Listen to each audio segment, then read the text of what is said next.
Welcome to our Timau trial site near Meru. We are here looking at wheat varieties for the 2024 planting season. This is one of 4 wheat trials we have in this season, and we usually have about 5 or 6 in the main March-April planting season, spread across the country from Narok up to Moyben in Eldoret, here obviously in Timau, and then some in between in places like Nyahururu and Naivasha.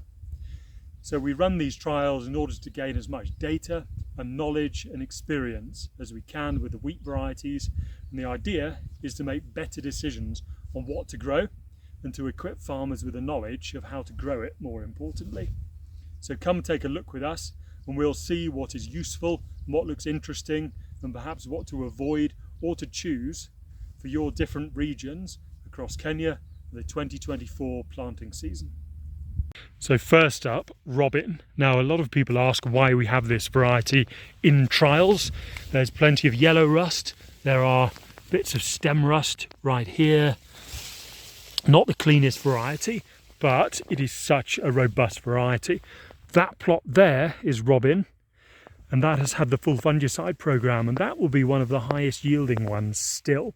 So even though Robin was released in 2009, it's seriously got some yield potential, and above all, it's very adaptable. Njoro 2 is still one of the most popular varieties in Kenya, and you can see it's very late.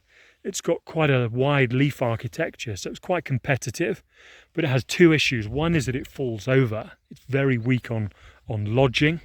And the second one is that in virtually every trial, it's at least 10 or 15% lower yielding than other varieties like Robin, for example.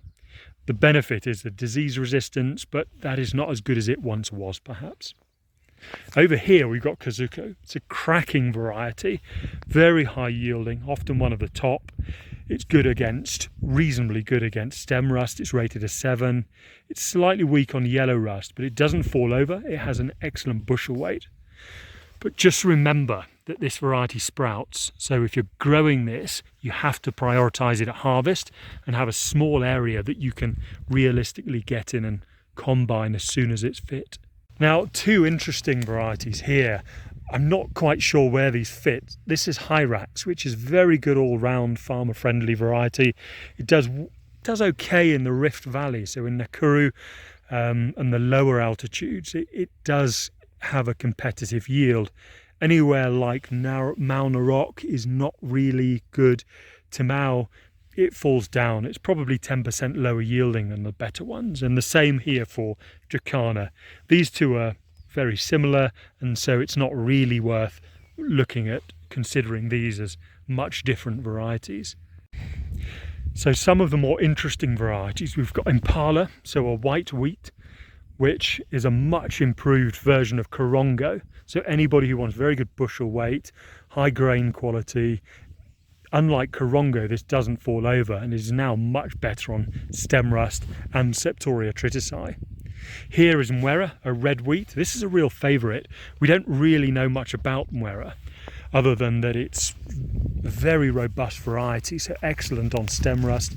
Just starting to see some yellow rust appear in that variety, so it does need managing. But grain quality is good, and it's very adaptable from high altitudes right down to 1800 metres, top yielder.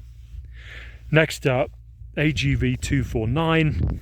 So this does really well in Mount Narok and here in Timau. So higher altitudes it always does well. But if you take this variety down to an area like Nakuru or perhaps Uasin Gishu, it's not as high yielding. It doesn't tiller, and even when you push the seed rate up, the head size doesn't make up for it. And you can see that. It's quite a narrow canopy on there. Relatively new to us are Pweza and Taraka. We don't know anything about these varieties, so we can't recommend growing them yet.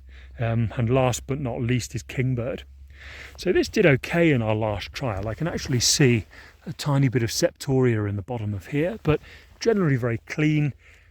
I asked farmers about this variety and they tried it. Most people looked at this variety back in 2017-18 and it felt that it didn't move the yields on from the existing varieties then, so it's never been widely taken up. But Kingbird is not a bad variety at all. Now, the important thing with all of these varieties is that they've made it to stage 3 because they have something to offer the farmer. So there aren't really any bad varieties in here. It's just about knowing their weaknesses and how to manage them. And that's the most important advice I can give you, is do your homework and understand the strengths and the weaknesses of the varieties you're growing. Impala, for example, is a white wheat, so it will sprout. So just think about that at harvest. Mwera is very late, so if you're planting late and that runs into the next rainy season, probably not the best idea. And study the disease scores carefully. Not all varieties need a lot of fungicide. If I was growing Kazuku, for example, it's fairly good on stem rust. I need to cover yellow rust on early, but the main thing with this variety is to get a good T3 spray on the ear, because this is really weak on Fusarium. If you get that right, you'll probably get the highest yielding variety here. So let me know in the comments what variety of wheat you are planning to grow this year. Don't forget to like, subscribe. You can find me on Twitter at Kenya_agron, and happy wheat farming. Thanks for watching. Until next time.